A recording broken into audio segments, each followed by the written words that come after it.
Teman-teman yang terhormat, saya menyapa kalian. Nama saya Oknev Alexei, saya adalah CEO Ekosistem DJU. Hari ini kita mengadakan webinar setelah selesainya snapshot final. Kita akan membahas tentang reorganisasi, membicarakan langkah-langkah terdekat, apa yang menanti ekosistem, apa yang menanti komunitas kita, mitra-mitra kita, investor kita di seluruh dunia. Tren global, apa yang saat ini kita amati dan pada dasarnya kemana kita akan bergerak sepanjang tahun ini. Secara umum, mari kita coba merangkum hasil 6 bulan kerja aktif di tahun 2025.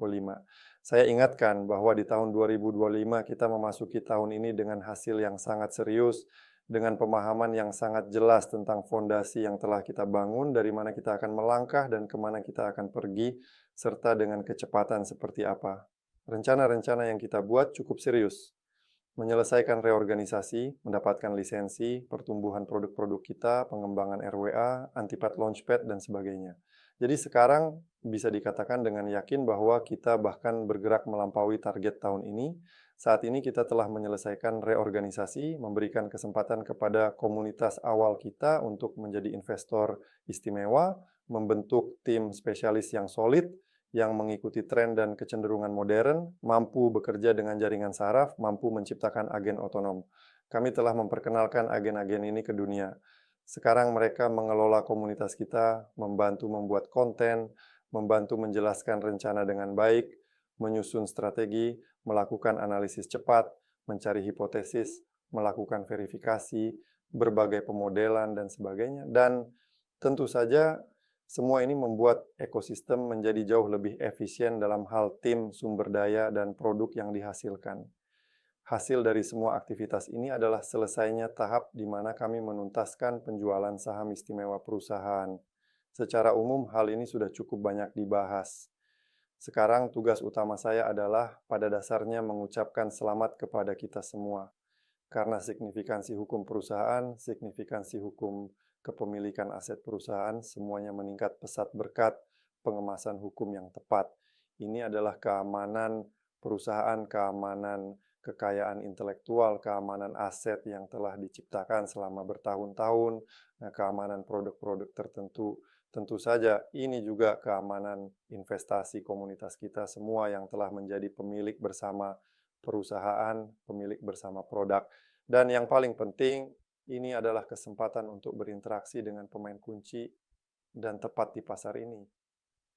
Baik itu dana ventura, business angel, maupun investor profesional lainnya yang menambahkan bukan hanya dana, uang, atau sumber daya ke dalam produk, startup, atau ekosistem apapun, tetapi juga menambahkan koneksi yang dibutuhkan, mitra strategis yang diperlukan, dan sebagainya.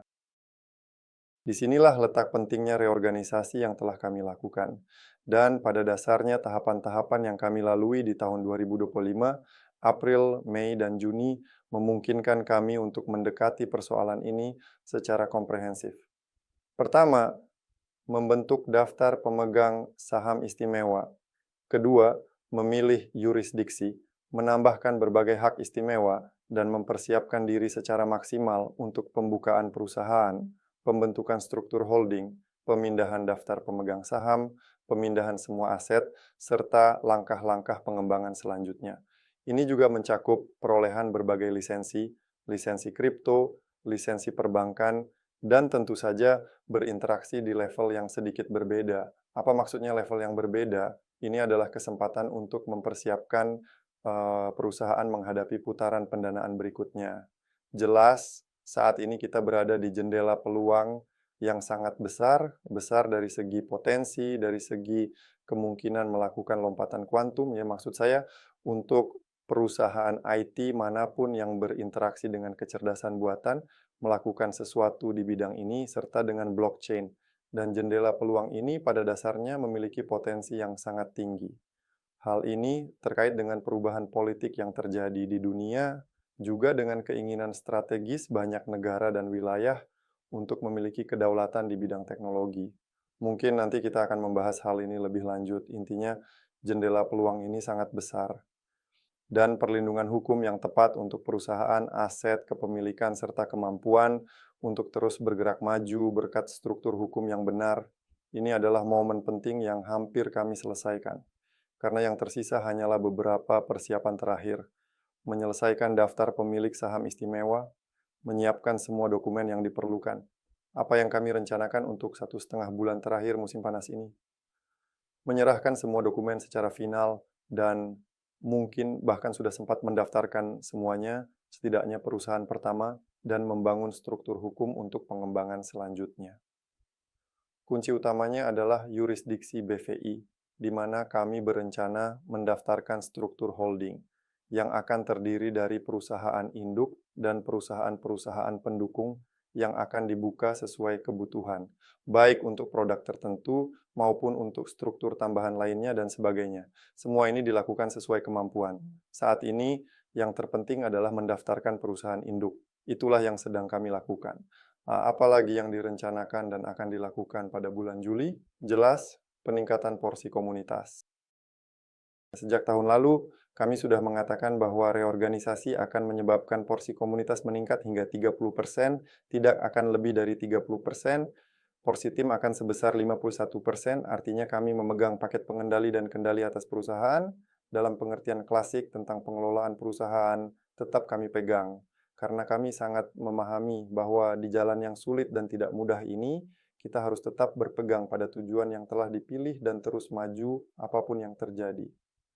Pendekatan inilah yang memungkinkan kami mewujudkan misi perusahaan di mana manusia adalah penerima manfaat utama dari semua teknologi modern sebagai pemilik.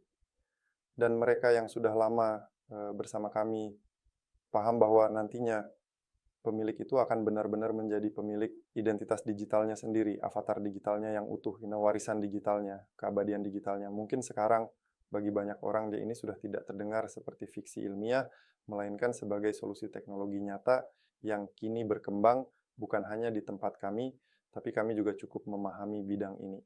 Jadi peningkatan porsi komunitas hingga 29%, dan ini adalah bagian istimewa.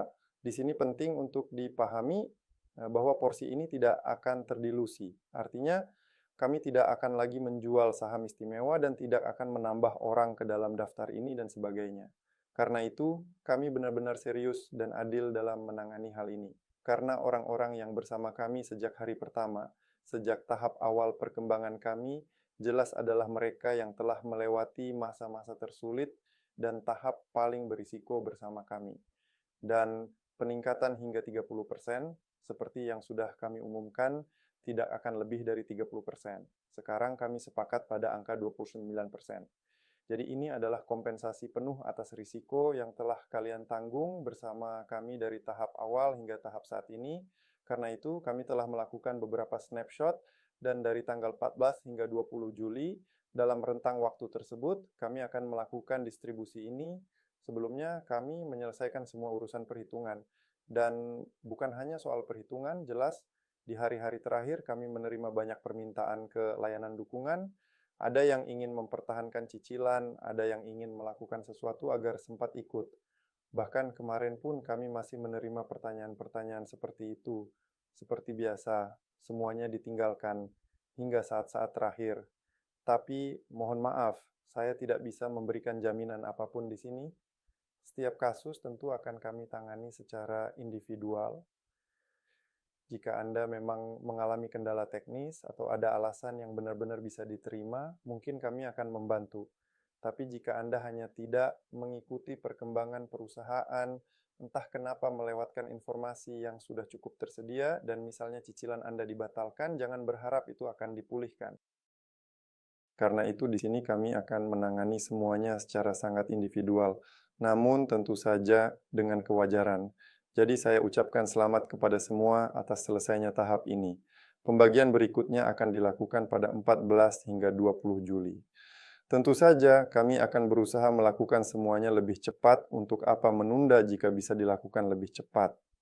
Jadi, 50% adalah paket pengendali untuk mengelola perusahaan yang menjamin pergerakan sesuai jalur yang telah dipilih.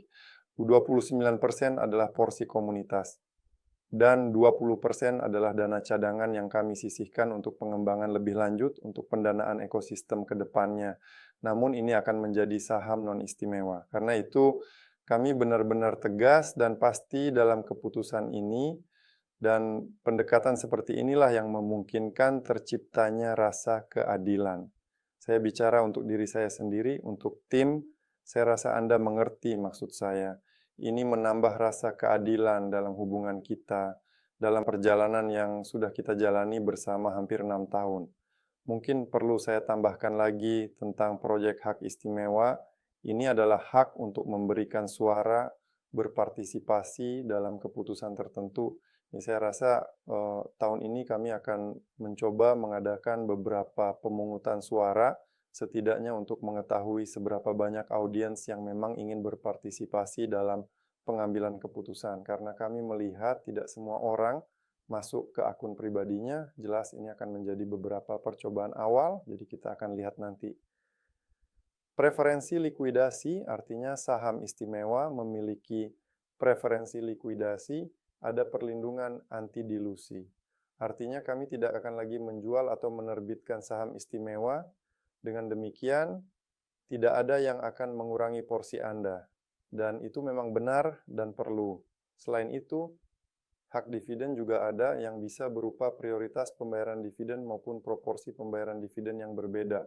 Misalnya, kita bisa membayangkan, dan saya sudah pernah membahas ini, bahwa pada akhir tahun ini kita bisa membagikan dividen. Dan kenapa tidak jika kita memiliki cukup keuntungan, meskipun tentu saja menarik juga untuk mengalokasikannya ke pengembangan lebih lanjut. Tapi itu masih perlu didiskusikan. Kenapa saya membahas ini? Karena misalnya hak dividen bisa menambah proporsi kita dalam pembagian dividen. Misalnya jika kita membagikannya pada akhir tahun 2025, maka 90% bisa diberikan kepada pemegang saham istimewa dan 10% lagi misalnya kepada audiens baru yang bergabung dengan kita pada paruh kedua tahun 2025. Artinya bisa saja ada berbagai pembayaran proporsional. Bagaimanapun juga saham istimewa dan semua yang menerimanya, jelas ini adalah aset fundamental. Seperti yang pernah saya katakan, pada dasarnya ini hanya tersedia bagi mereka yang terpilih. Sejak 2019, kami secara aktif berkembang sebisa mungkin dan membagikan ide-ide kami, mencari pembenaran, menyebarkannya ke berbagai negara, budaya, dan sebagainya.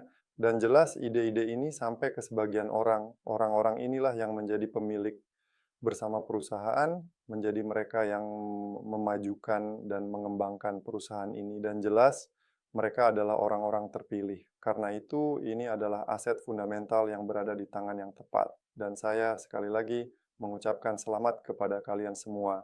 Nah, tahap besar ini bisa dikatakan telah selesai.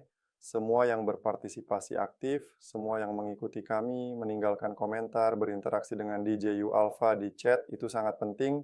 Saya ucapkan selamat kepada kalian semua. Kalian telah memberikan kontribusi yang nyata. Semua itu kami catat, kami pantau, kami ingat, kami membentuk pola perilaku tertentu, kami teliti.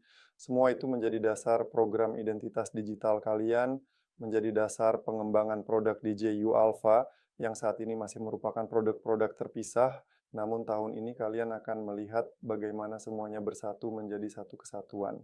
Dan tahun depan kami akan semakin memperbesar konsep identitas digital ini. Sebenarnya ini sangat menarik. Saya akan mencoba membahasnya secara singkat di webinar ini. Dan minggu depan kami akan mengadakan webinar yang lebih mendalam karena banyak sekali acara yang akan datang. Di webinar berikutnya kami akan membahasnya secara detail. Jadi pastikan untuk hadir. Hari ini kita akan mencoba membahas secara singkat tentang identitas digital dan tentang jendela peluang yang terbuka. Jadi, apa tugas pribadi saya pada pertemuan kali ini? Yaitu menciptakan rasa tuntas dari segi snapshot, dari segi reorganisasi hak, pembagian saham, peningkatan porsi komunitas, redistribusi, dan sebagainya. Jadi, di sini kita semua telah bekerja dengan sangat baik. Saya ucapkan selamat kepada kita semua. Apalagi pada pertemuan ini kita perlu membahas tentang jendela peluang yang terbuka ini. Jelas, ide ini harus ada di benak kalian, dan kalian harus berjalan bersama ide ini, melihat sekeliling, memahami apa yang sebenarnya terjadi, mengapa jendela peluang ini terbuka, dan mengapa kami yakin bisa melakukan lompatan kuantum di dalamnya, dan juga perlu membahas secara singkat konsep identitas digital. Karena jelas sekarang semuanya kembali ke sana, bukan hanya kami yang membicarakannya dan mencoba melihatnya dari sudut pandang yang sedikit berbeda. Jadi, mungkin bagian pertama tentang penutupan dan rangkuman reorganisasi saya akhiri di sini. Sekarang, saya mengusulkan untuk beralih ke identitas digital. Mari kita tonton sebuah video yang saya dan tim buat, kalau tidak salah kira sekitar 2 tahun lalu, dengan pesan bahwa kecerdasan buatan akan menggantikan Anda. Inilah pemikiran kami tentang topik ini ya, dan secara umum ini semacam prototipe mungkin yang sudah terbentuk pada kami saat itu, dan saat itu kami memilih dan mengembangkannya. Prototipe produk alfa saat ini. Sebenarnya seperti apa produk itu nantinya, dan dari apa produk itu bisa melindungi pengguna, manusia, dan pemilik bersama. Karena dunia yang kita tuju adalah dunia yang baru dan tidak biasa, saya sendiri merasakannya. Saya mengajak Anda sekarang untuk benar-benar mendengarkan kata-kata saya dan mencoba memikirkannya dari sudut pandang ini. Jelas, dunia sedang berubah. Model LLM, jaringan saraf, mereka bisa dibilang sangat erat masuk ke dalam kehidupan kita. Masuk pada level konten, masuk pada level komunikasi kita. Bahkan sekarang saya berbicara dalam beberapa bahasa sekaligus, dan Anda semua bisa memahami saya dengan baik. Dan saya berbicara dengan suara saya sendiri. Pada level komunikasi, pada level gambar, pada kecepatan melakukan suatu operasi dan ketepatan dalam melakukannya. Sekarang saja di perusahaan kami sudah meninggalkan banyak proses yang sebelumnya kami bayar cukup mahal kepada orang-orang, seperti berbagai riset, penelitian, analisis, dan sebagainya. Semua itu sekarang bisa dilakukan dengan sangat-sangat cepat, dan itu baru di tempat kami. Di tempat lain mungkin dilakukan lebih cepat, lebih efisien, dan sebagainya. Dan ini berlaku untuk semua bidang. Jika digunakan dengan benar, Anda bisa sangat mempercepat diri. Dan disinilah muncul kontradiksi. Anda, seperti kebanyakan orang, pasti pernah mendengar bahwa ada chat, ada jaringan saraf yang bisa melakukan semuanya dengan sangat hebat. Dan seolah-olah semuanya sudah selesai, ya. Artinya, tidak ada yang secara eksplisit mengajak Anda untuk belajar, tidak ada yang mengajak Anda untuk beralih profesi, dan tidak ada yang benar-benar peduli pada siapapun. Dari sinilah muncul ketidakpastian. Dan ketidakpastian ini jelas memiliki dua arah. Arah pertama, kehilangan segalanya.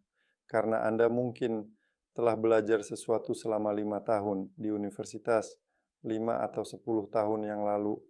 Beberapa tahun Anda bekerja di profesi yang Anda pilih, dan sekarang 2 tahun lalu muncul jaringan saraf yang masuk dengan sangat kuat, dan tiba-tiba Anda tidak dibutuhkan lagi. Dan ini bukan lelucon, tapi ini adalah jalan ketakutan, kehilangan segalanya.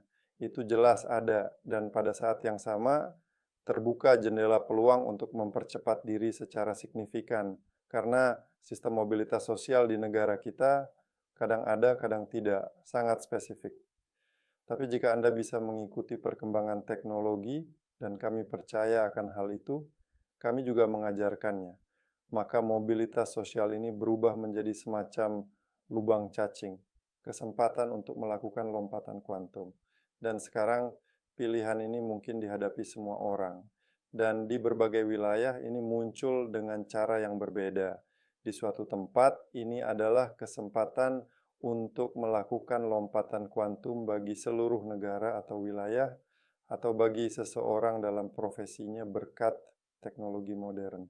Dan di tempat lain, memang ada pertanyaan bagaimana agar tidak kehilangan segalanya dan bisa mempertahankan sesuatu.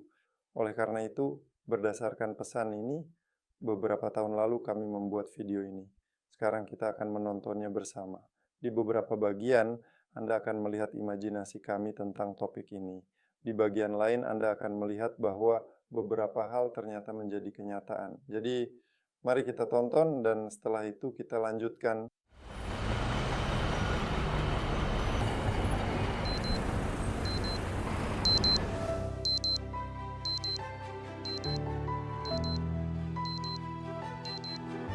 kadang-kadang terjadi peristiwa yang telah kamu nantikan sepanjang hidupmu. Saat-saat ketika kamu penuh semangat dan siap memberikan segalanya untuk mencapai tujuanmu.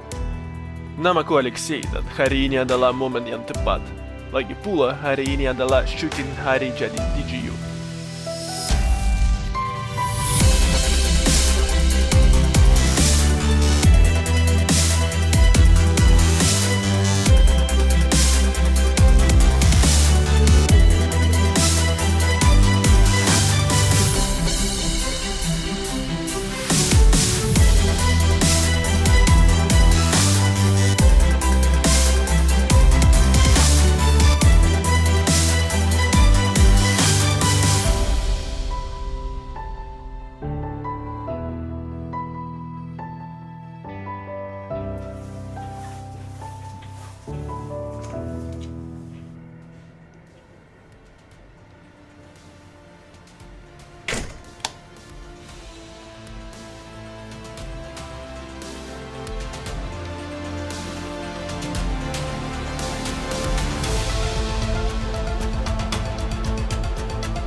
Halo, Valera, di mana Anda? Kita berencana untuk syuting hari ini.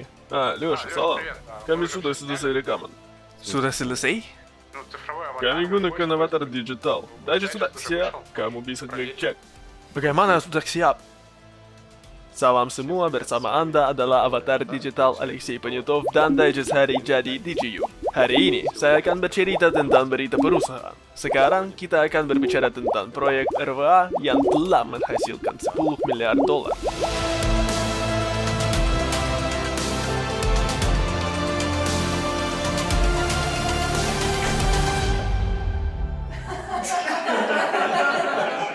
Dan dia bisa membuat video dalam satu bahasa saja.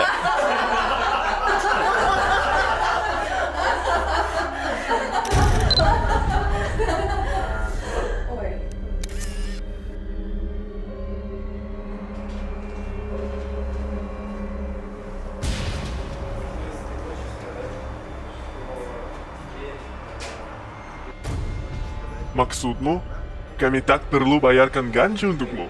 Langganan tahunan ini udah cukup?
Kebanyakan membayangkan masa depan bisa seperti ini.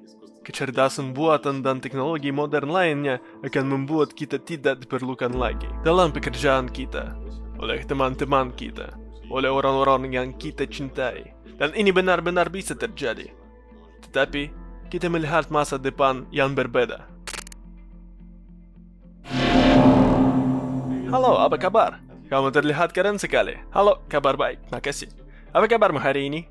Baik-baik saja. Saya sudah mendapatkan $2.000 untuk kamu dan jumlahnya terus bertambah. Estimasi untuk saham saya ternyata benar. Hari ini pukul 20, saya telah memesan restoran favorit Anda. Saya mengirimi nasi undangan dan karangan bunga. Dari reaksinya terlihat jelas, dia sangat bahagia. 20 menit lagi, harus siap-siap. Kamu akan sampai tepat waktu.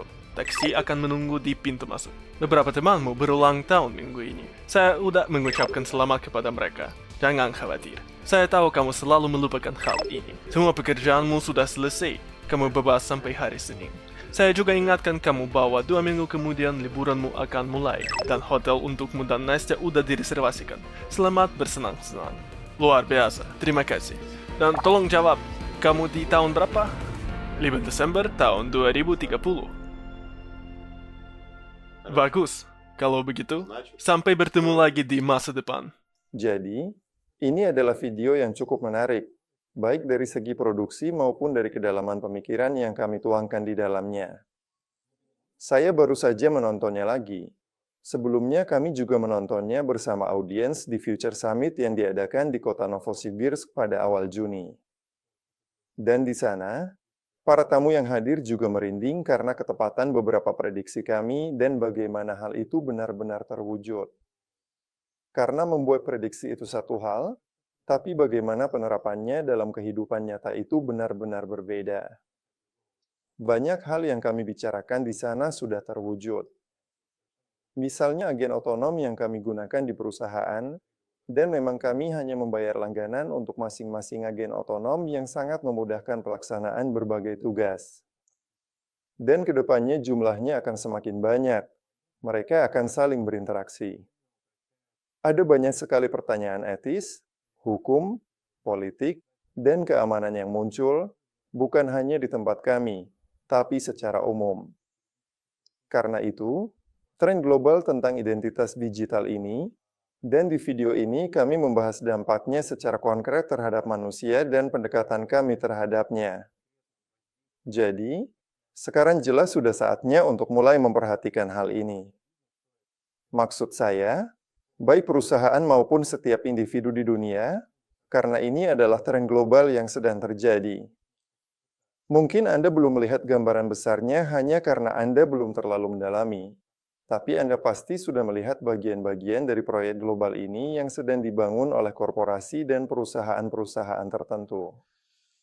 Namun, pada titik tertentu Anda akan melihat bagaimana semuanya menyatu menjadi satu identitas digital. Dan akan muncul banyak pertanyaan, seperti siapa sebenarnya yang akan memilikinya, siapa yang akan mengendalikannya, dan sebagainya. Jadi, mari perlahan-lahan di pertemuan ini kita coba kembali ke tren ini. Apa sebenarnya artinya? Saya akan mencoba menjelaskan dengan bahasa yang sederhana tentang pendekatan global, pendekatan kami terhadap tren ini, bagaimana kami terlibat di dalamnya, dan apa saja yang sudah kami lakukan. Karena sebenarnya sudah banyak yang kami capai. Cobalah untuk melihat ekosistem ini dari sudut pandang yang sedikit berbeda. Dulu ada tahap Dana Ventura, saat kami membicarakan berbagai produk, teknologi, dan segmen pasar lainnya tentang pertumbuhan portofolio, profitabilitas, dan pendekatan Ventura klasik. Itu memang penting. Dan itu memberikan kami fondasi yang kuat. Tapi mari kita lihat, kemana semua potongan puzzle ini akan bermuara. Mungkin, dengan bahasa orang awam, ketika kita bicara tentang identitas digital, Anda pasti membayangkan sosok yang mirip manusia. Maksud saya, kebanyakan orang awam seperti itu, ini bukan pendapat saya pribadi, tapi pendapat para peneliti yang sering kami ajak diskusi. Nah, identitas ini terdiri dari apa saja? Jelas, ia terdiri dari memori, kecerdasan, gaya atau format komunikasi tertentu, ia mengelola suatu bentuk modal, ia memiliki tujuan tertentu dan bisa melakukan tindakan tertentu. Jadi, Avatar seperti ini, yang melambaikan tangan dari layar smartphone atau perangkat lain, dia bisa melakukan sesuatu, dan Anda memberinya izin untuk melakukannya. Tapi itu baru pendekatan dasar, hal-hal utama saja. Lalu, dari apa saja ia tersusun di tingkat teknologi dan struktur? Ada 3 segmen utama yang jelas. Saya tidak tahu apakah saya bisa menjelaskannya dengan bahasa sederhana, tapi jelas ini bukan sekadar avatar di layar atau robot 2 dimensi, 3 dimensi di dunia fisik, atau robot di realitas virtual saat kita memakai kacamata. Ini adalah sistem yang terdiri dari sekitar 12 elemen dasar yang memberikan hal terpenting, bobot hukum, tingkat otonomi tertentu. Artinya, ia mampu bertindak tanpa Anda, tapi demi kepentingan Anda, dan juga memiliki kemungkinan untuk diwariskan. Apa maksudnya? Ia bisa dialihkan, diwariskan, dengan memiliki signifikansi hukum, otonomi, dan tentu saja, isi atau konten di dalamnya. Jadi, ada 12 elemen yang terbagi dalam 3 tingkatan. Yang pertama adalah inti dari identitas, yang mencakup segala hal yang berkaitan dengan identifikasi. Ini adalah ID, sistem identifikasi, model I, dompet digital sebagai kemampuannya untuk menjadi subjek ekonomi, karena identitas tanpa kehadiran ekonomi itu tidak lengkap. Selanjutnya, ada sistem keamanan dan kontrol akses, serta identifikasi yang terhubung langsung dengan individu tertentu. Artinya tanpa KYC dan biometrik tertentu, identitas ini tidak memiliki keterkaitan hukum dengan Anda. Inilah yang membentuk intinya. Kedua, ada lapisan identifikasi. Di dalamnya lebih banyak mencakup profil identitas, berbagai sertifikat, pencapaian Anda sepanjang hidup, dan signifikansi hukum atau pengakuan hukum tertentu. Di sini kita sudah berbicara tentang pengakuan hukum di tingkat lembaga negara, korporasi, dan sebagainya. Jadi, pengakuan hukum di suatu tempat tanpa membahas detailnya sekarang. Dan tentu saja, ada lapisan sosial. Ini adalah hubungan sosial Anda, riwayat perilaku Anda, peringkat Anda, memori Anda, bagaimana penampilan Anda, yaitu yang disebut avatar dan antarmuka, melalui mana Anda berinteraksi dengan identitas ini atau bagaimana identitas itu terlihat. Karena pada dasarnya, tidak penting bagaimana penampilan Anda bisa memilih tampilan apa saja, atau bahkan tidak memilih sama sekali. Karena ketika seseorang berkomunikasi atas nama Anda dan sudah diverifikasi oleh Anda, artinya semuanya aman dan jelas. Bagi lawan bicara tidak penting Anda tampil sebagai manusia, robot, atau bahkan kucing. Yang penting adalah teks yang diterima itu berasal dari Anda, dan seterusnya. Jadi, avatar pada dasarnya hanya memiliki nilai kosmetik dan termasuk dalam lapisan sosial. Ini adalah konsep yang telah kami kembangkan selama 5,5 tahun terakhir. Saya rasa ke depannya konsep ini akan terus diperjelas, dan bukan hanya oleh kami saja. Tapi, mari kita berhenti di sini dulu. Konsep ini sudah cukup komprehensif. Saat ini, semua lapisan yang saya sebutkan tadi sedang berkembang pesat. Artinya, inti dari identitas digital juga sedang berkembang. Ini mencakup model kripto, model I, dan model identifikasi. Dasar hukum juga sedang dipersiapkan agar model-model ini bisa diterapkan dan diuji di tingkat negara maupun perusahaan, serta dihubungkan dengan individu. Dalam waktu dekat, Anda pasti akan mendengar berita tentang seseorang yang menyerahkan paspornya kepada agen AI atau hal serupa. Itu pasti akan terjadi. Anda akan segera melihatnya dan mengingat di mana Anda pertama kali mendengarnya. Mungkin, hal itu bahkan sudah ada sekarang. Semua 12 elemen ini sedang diciptakan dan sudah ada pada tingkat kesiapan tertentu. Kami telah melakukan riset untuk menilai kesiapan di bidang-bidang ini dengan skala 10 poin. Jelas, kami melihat kesiapan yang tinggi pada semua hal yang berkaitan dengan avatar dan antarmuka. Apa artinya ini? Ini adalah tentang sisi kemanusiaan, pengenalan, dan perkembangan layanan generatif yang juga kami pahami. Ini seperti kemunculan avatar, sistem penerjemahan, layanan generatif untuk konten, gambar, dan video. Jadi, semuanya bergerak ke arah itu. Tingkat perkembangan yang sangat tinggi juga terjadi pada semua hal yang berkaitan dengan blockchain dan aset kripto. Hal ini, pertama-tama, berkaitan dengan dampak ekonomi dari perkembangan di bidang-bidang tersebut. Misalnya, pengenal identitas, dompet kripto, kemampuan memindahkan volume informasi, teori likuiditas, semua ini dalam beberapa tahun terakhir mungkin sudah bukan rahasia lagi bagi siapapun. Semuanya terkait dengan blockchain dan sudah diimplementasikan di tingkat bank sentral, CBDC, dan sebagainya. Tingkat perkembangan yang tinggi juga terlihat pada memori dan sistem penyimpanan data. Kenapa tingkatnya tinggi? Karena ada uang di sana, semuanya bisa dimanfaatkan, dan dana investasi pun masuk ke situ. Mungkin penjelasan saya sekarang agak rumit, tapi gambaran saya lebih utuh.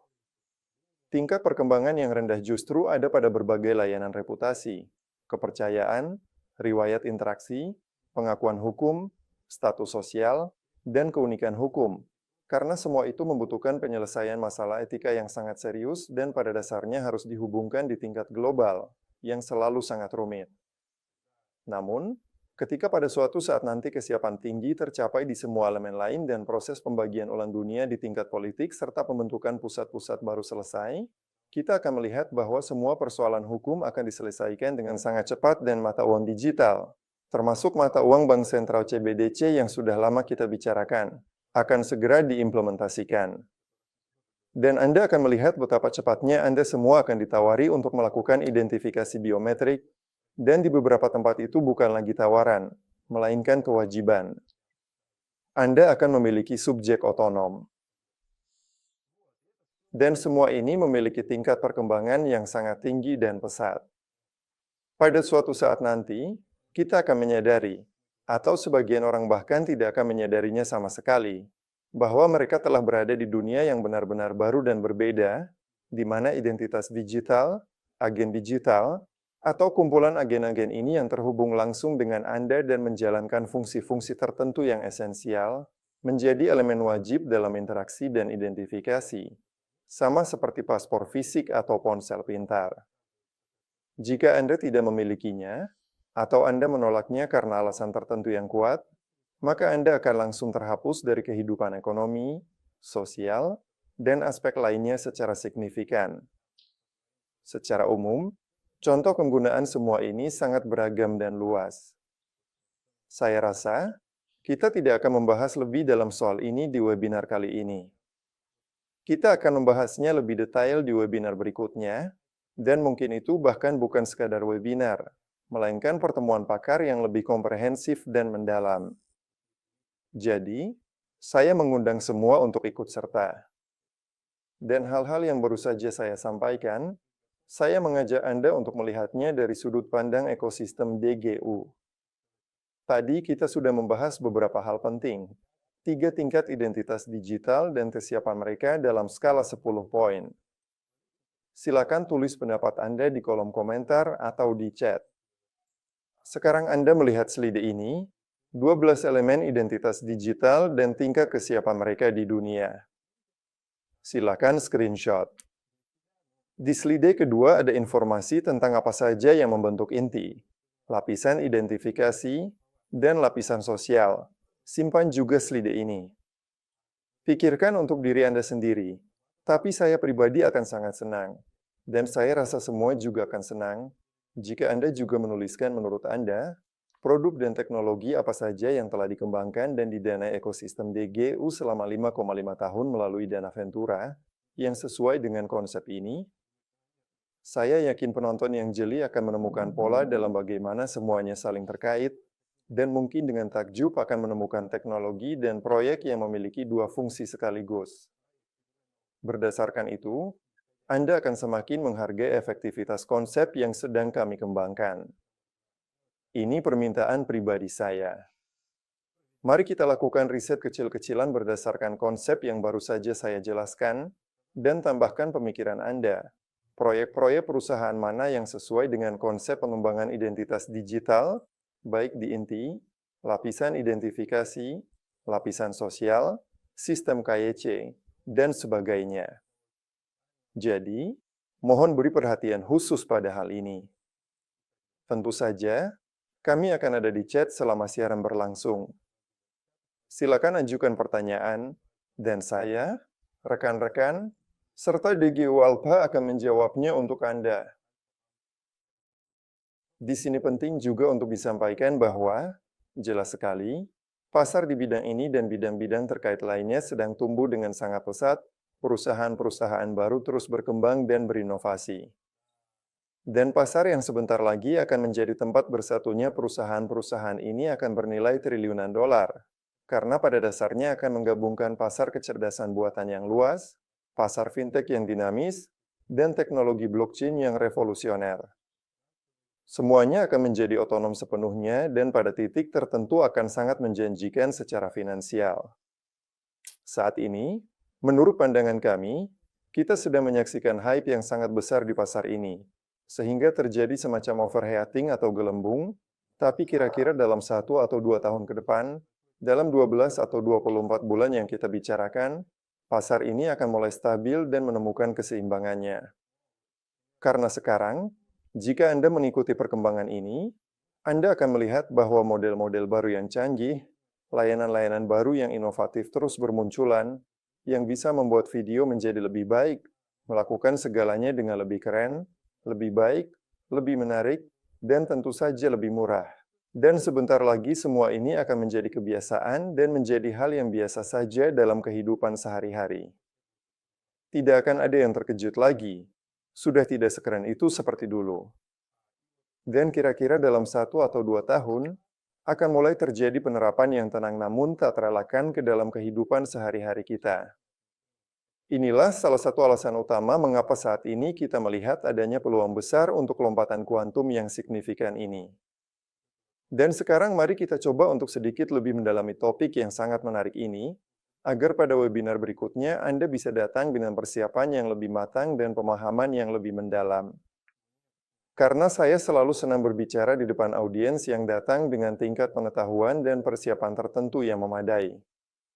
Karena dengan begitu, diskusi bisa lebih tepat sasaran dan tidak perlu berhenti di istilah-istilah dasar yang sudah dipahami semua orang. Mari kita lanjut ke jendela peluang yang terbuka lebar ini. Break time 05S. Jadi, di awal tadi saya bilang bahwa 12 hingga 24 bulan ke depan adalah jendela peluang yang sedang terbuka saat ini. Mari kita coba lihat apa dasar dari pernyataan tersebut. Jelas, kita mendasarkannya pada pengalaman bertahun-tahun, pengetahuan tentang industri dan aventura, serta pemahaman kemana para pemain kunci di pasar saat ini berinvestasi. Kalau mereka berinvestasi ke sana, kalau uang mengalir ke sana, berarti sesuatu akan tercipta dalam beberapa waktu ke depan. Dan kalau dalam beberapa waktu ke depan hal itu sudah tercipta, maka jendela peluang ini bisa jadi sudah sebagian tertutup, atau bahkan tertutup sepenuhnya. Karena itu, pengetahuan tentang industri dan tren teknologi adalah semua yang kita miliki berkat struktur perusahaan yang dibangun dengan baik dan benar, di mana bagian teknologi berinteraksi erat dengan bagian ventura, saling bertukar pengetahuan dan sumber daya. Satu bagian memahami tren teknologi, bagian lain memahami kelayakan ekonomi dari tren tersebut. Karena, secara sederhana, mudah saja memprediksi sebuah tren, tapi kalau uang tidak mengalir ke tren itu, berarti tren tersebut tidak akan dibutuhkan dalam 5 tahun ke depan. Mungkin baru akan dibutuhkan dalam 15 tahun. Kesiapan pasar dan tren itu sendiri adalah dua hal yang tidak selalu berjalan beriringan, karena ada banyak parameter dan kita bisa membahasnya panjang lebar. Jadi, pengetahuan kami tentang industri, teknologi, dan dunia ventura memungkinkan kami berbicara tentang jendela peluang terdekat dalam rentang waktu 12 hingga 24 bulan ke depan. Apalagi yang sedang terjadi dan apa yang saya ajak Anda pikirkan? Ini semacam permainan untuk menjadi yang terdepan. Apa maksudnya? Jelas, di pasar teknologi, sistem LLM, kecerdasan buatan, dan blockchain saat ini ada beberapa pemain besar. Ada OpenAI, Grok bersama Elon Musk dengan struktur besar dan perusahaannya, Meta, Google Momentum Mini, dan banyak lagi. Semua ini adalah pemain besar, dan mereka saling bersaing dalam perlombaan ini, bahkan saling mendorong diri sendiri. Mereka merilis solusi AI baru setiap kuartal, bahkan lebih sering. Baru-baru ini kita melihat versi baru ChatGPT, lalu versi baru Grok, kemudian Google menciptakan solusi untuk generasi video. Itu luar biasa. Lalu, 2 minggu kemudian, Tiongkok menyalip semuanya karena mereka menciptakan sesuatu yang baru lagi. Semua ini akan terus meningkat. Ada permainan untuk menjadi pemimpin, semacam perlombaan. Pada titik tertentu, perlombaan ini akan berakhir dan akan terbentuk monopoli-monopoli baru. Dan ini adalah risiko berikutnya. Dalam waktu dekat, akan terbentuk ekosistem-ekosistem dominan yang sangat sulit untuk dimasuki dan yang akan menentukan aturan main. Saat ini, ekosistem-ekosistem itu belum terbentuk sepenuhnya, sehingga masih ada peluang untuk menyelip di antara mereka. Apa artinya ini? Yang saya maksud adalah lompatan kuantum itu sendiri. Karena selain permainan untuk menjadi pemimpin ini, jelas ada juga dinamika geopolitik, di mana sedang terjadi perebutan kekuasaan dunia, titik-titik panas, politik, pernyataan-pernyataan sensasional dari para presiden, dan secara umum terjadi sesuatu di mana semuanya jelas sedang berubah.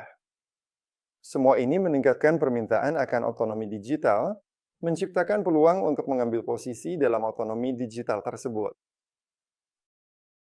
Jelas, semua orang menyadari risikonya bahwa model-model kecerdasan buatan utama saat ini entah kenapa terkonsentrasi di tangan 1 atau 2 pemain saja.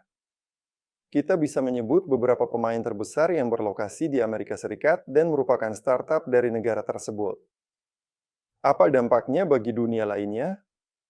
Ini menciptakan ketergantungan atau risiko pada suatu saat akan terputus dari sistem-sistem tersebut. Karena itu, kita melihat layanan serupa di berbagai negara hanya bisa diakses lewat VPN. Tidak disarankan digunakan di lembaga-lembaga pemerintah, tidak disarankan mengunggah data berharga atau data pribadi, dan sebagainya.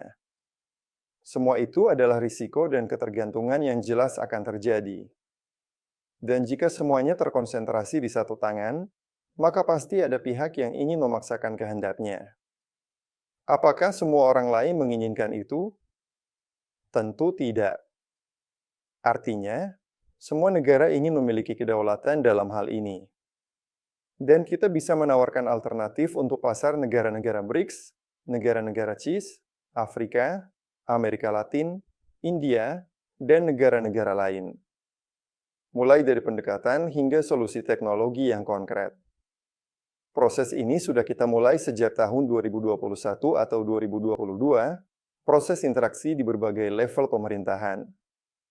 Termasuk topik CBDC, yang sudah pernah kita bahas, Anda juga pernah melihatnya di webinar, dan saya juga pernah mengunjungi berbagai bank sentral untuk mempresentasikan hal ini. Proses ini perlahan berjalan.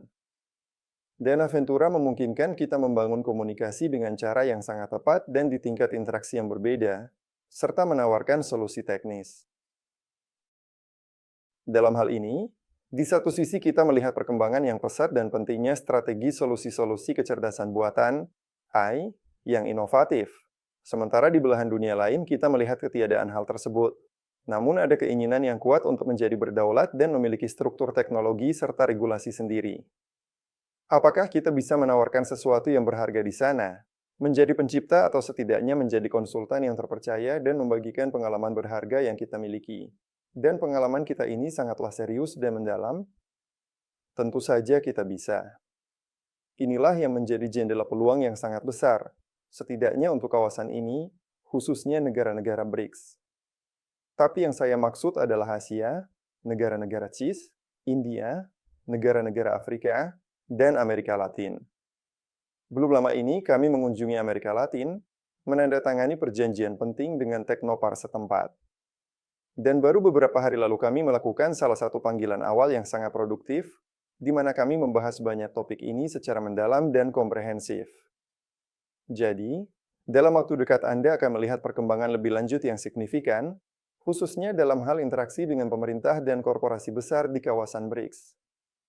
Inilah jendela peluang yang sangat menjanjikan yang ada di hadapan kita. Apalagi yang perlu diperhatikan? Masalah regulasi. Ini tentang membangun berbagai kerangka hukum yang kokoh untuk semua ini. Di sini juga kita harus bergerak cepat dan proaktif. Karena saat ini para pemain utama dan mereka yang berkembang pesat di pasar ini bisa bergerak cukup bebas, karena belum ada norma regulasi yang ketat, dan ini memungkinkan mereka menerapkan solusi yang tidak biasa dan kadang bisa melesat jauh ke depan. Bukan karena investasi besar-besaran, tapi karena struktur hukum yang tepat dan keputusan yang diambil dengan benar dan strategis. Jadi, selama semua ini belum diatur secara ketat dan komprehensif, masih ada peluang besar untuk mengambil posisi yang sesuai dan menguntungkan. Apalagi yang penting? Penting untuk disadari bahwa risiko ketertinggalan yang tidak bisa dikejar lagi dari korporasi besar semakin meningkat. Karena kita melihat investasi besar-besaran mengalir ke pembangunan klaster energi yang memang diciptakan untuk mengembangkan kecerdasan buatan. Jelas, siklus pembangunannya cukup panjang, tapi tidak terlalu lama. Dalam 2 atau 3 tahun ke depan, kita akan melihat unit-unit ini, data center, dan klaster energi mulai beroperasi. Dan saat itu, jarak antara mereka yang memiliki kekuatan ini dan perusahaan lain akan menjadi tak terjembatani. Karena itu, penting untuk bergerak sebelum momen itu tiba. Di beberapa titik, mungkin kita bisa bekerja sama dengan mereka di tahap awal, tapi harus cepat, karena setelah itu mustahil untuk mengejar mereka. Saat ini, teknologi itu sendiri, kalau bicara secara sederhana, masih belum terstruktur, belum diatur secara ketat. Masih ada peluang untuk mengambil posisi yang jelas jika Anda memahami pasar, keunggulan Anda, memiliki kompetensi tertentu, dan memberikan produk yang tepat di tempat yang tepat kepada orang yang tepat. Dalam situasi kita punya potensi seperti itu, dan potensinya cukup besar. Jadi, jika dalam Desember 24 bulan ke depan kita bisa meluncurkan produk yang tepat dan memberikan keunggulan kompetitif di bidang tertentu, bisa dibilang misinya tercapai. Setelah itu, tidak akan ada lagi tempat yang tersisa. Tapi kalau kita berhasil mengambil posisi itu, kita akan tumbuh bersama pasar ke arah yang diinginkan. Dan itu, di tingkat ekonomi, nilainya bisa miliaran hingga triliunan kapitalisasi. Di tingkat politik berarti interaksi dengan struktur pemerintah, pengaruh di wilayah yang tepat, segmen pasar yang tepat, dengan perlindungan hukum yang jelas dan dalam kondisi aman. Lalu, apa yang akan terjadi selanjutnya? Misi perusahaan akan bisa diwujudkan dengan kualitas maksimal, dan pendekatan yang kami anut ini akan memungkinkan kami dengan hati nurani yang bersih dan rasa tanggung jawab yang terpenuhi untuk menyadari bahwa kami berhasil. Dan itu sangat-sangat luar biasa. Ini momen yang sangat penting. Tapi kalau benar-benar tidak sempat memanfaatkan jendela peluang ini, itu akan sangat buruk. Kalau sedikit terlambat, kita harus bermain dengan aturan yang bukan kita inginkan. Kita harus bersaing dengan korporasi di medan yang sebenarnya tidak memberi banyak peluang untuk bersaing dengan mereka. Kita hanya bisa bermain dengan aturan mereka. Lalu muncul pertanyaan, identitas digital saya, apakah itu milik saya atau tidak? Kami punya pemahaman tentang solusi, bagaimana menjawab pertanyaan itu secara positif. Tapi yang tersisa hanyalah kecepatan. Dan itulah yang sedang kami lakukan. Jelas, ada formula sukses yang sekarang kami terapkan untuk tim dan ekosistem secara keseluruhan. Ada beberapa bagian kunci. Bagian pertama adalah infrastruktur. Ini semua yang diperlukan untuk operasi yang otonom. Termasuk data center, kapasitas energi, juga hal-hal terkait validator, blockchain, dan sebagainya. Intinya, segala sesuatu yang memungkinkan pengembangan secara mandiri, penyimpanan mandiri, keamanan penyimpanan, dan mungkin kehadiran di berbagai wilayah untuk menyesuaikan dengan kebijakan dan aturan regulasi yang berbeda. Kita lanjut. Infrastruktur adalah bagian besar, nanti akan dibahas secara terpisah. Tim, ini jelas, harus terdiri dari para profesional tingkat tinggi. Saat ini, tim kami terdiri dari sekitar 40-50 orang profesional hebat. Kami masih butuh lebih banyak lagi, dan sebaiknya dari berbagai wilayah dengan pemahaman spesifik masing-masing. Karena kode budaya sangat penting untuk berkembang secara efektif. Kami mengatasinya sebagian lewat komunitas kami. Tapi, kehadiran spesialis tingkat tinggi dari berbagai latar budaya dalam tim kami, dengan kompetensi tinggi di bidang yang kami geluti, sangatlah penting. Karena itu, pembentukan tim selalu menjadi prioritas utama, dan sampai sekarang tetap demikian. Dana Ventura sebagai struktur yang memastikan aliran pendanaan, kontak yang tepat, reputasi, akses ke struktur pemerintahan tertinggi, itu bagian dari kesuksesan. Dan tentu saja, keamanan hukum dan finansial perusahaan itu efisiensi ekonomi. Ini mencakup keamanan finansial, keamanan hukum, dan keamanan ekonomi. Tanpa itu, tidak mungkin maju. Ini berkaitan dengan reorganisasi, ekspansi lebih lanjut, masuk ke putaran pendanaan berikutnya, dan seterusnya. Dan tentu saja, produk. Produk kunci yang tidak harus hanya satu. Ini adalah sesuatu yang menyatukan produk-produk di bawah satu merek, satu pendekatan. Di sini saya belum merinci. Ini produk yang jelas, yang membuka jalan, yang memberikan kontak pertama yang nyata dan dimengerti, serta memiliki 1 juta, 1,5 juta, atau 10 juta pengguna berbayar yang hidupnya berubah menjadi lebih baik berkat produk ini. Saat ini, kami menggabungkan semuanya di bawah merek Alpha. Dalam beberapa minggu ke depan, saya rasa Anda akan mulai mengenal MVP produk ini, versi dasar yang akan tersedia di aplikasi Telegram. Selanjutnya akan hadir aplikasi di Google untuk Android, App Store untuk iPhone, lalu versi web, dan seterusnya. Semua itu akan ada. Tapi sekarang yang penting adalah memahami level konseptualnya. Webinar ini memang lebih ke level konseptual. Nah, formula sukses ini terdiri dari produk yang secara konsep disatukan oleh ide identitas digital. Seperti yang saya sarankan, cobalah lakukan. Tandai produk-produk yang termasuk inti, lapisan sosial, dan lapisan infrastruktur. Tim profesional.